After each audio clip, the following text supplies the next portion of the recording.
If you're still judging Tesla by quarterly deliveries, you're already behind the market. Tesla's stock is rising even as EV sales slow, and that's not a contradiction. It's a signal. The market has quietly stopped valuing Tesla as a car company and started valuing it as something else entirely. Hi, this is Ken. In this video, I'll explain what changed, why it matters to long-term investors, and what most people are still missing. If you own Tesla stock or you're thinking about holding it long-term, this shift changes everything. It affects how you interpret earnings, headlines, and even short-term volatility. By the end of this video, you'll understand why deliveries matter less, why robotaxis matter more, and how to think about Tesla over the next 5 to 10 years. Over the past few weeks, several important things happened at the same time. Tesla began fully driverless robotaxi testing in Austin without safety drivers. Model Y robotaxi tests removed human supervision, and even Model S vehicles were spotted testing robotaxi hardware.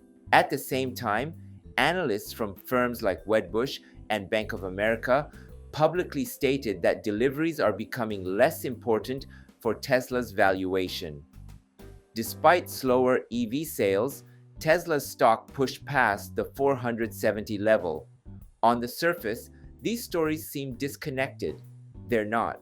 To understand why the market reacted this way, we need to stop looking at Tesla through the lens of the past and start looking at it through the lens of what it's becoming.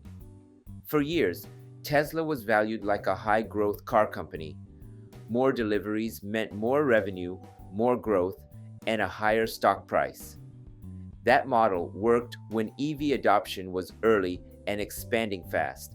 But today, EVs are entering a more competitive, more mature phase. Margins compress, growth slows, headlines turn negative.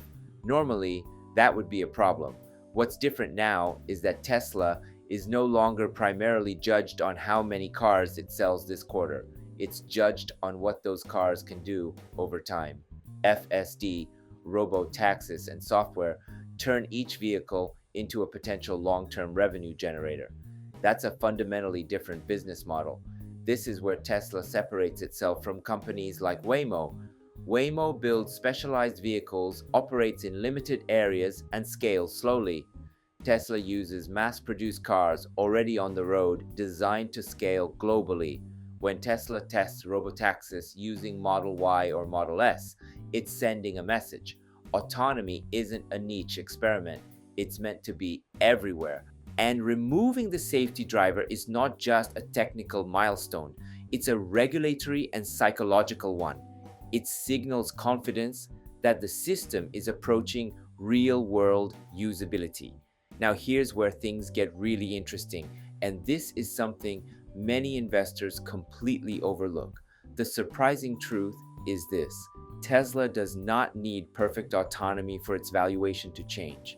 It only needs autonomy to be good enough, consistent enough, and scalable enough. The market is pricing in the option value of a global autonomous network. Even partial success justifies a massive re-rating. This is why deliveries can fall and the stock can still rise. For investors, this changes how you read the news. A weak delivery quarter is no longer the main story. The real story is progress toward autonomy, AI, training efficiency, and regulatory acceptance. Lease price increases, for example, signal pricing power and confidence, not weakness. New variants like the 6-seat Model Y in Europe expand Tesla's addressable market, while autonomy expands its business model. Short-term traders may struggle with this transition. Long-term investors should pay close attention.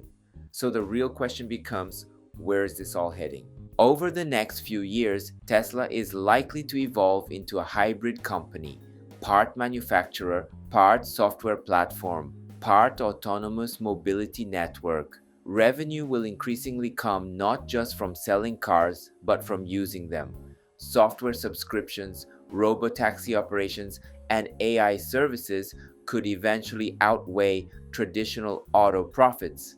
This is why analysts like Dan Ives describe Tesla as an AI company first.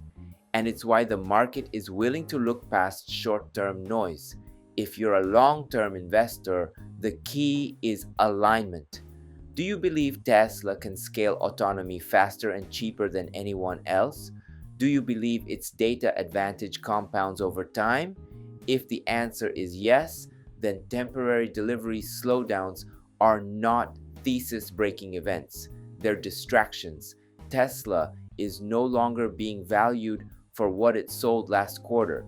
It's being valued for what it might operate for the next decade. So let me leave you with this question.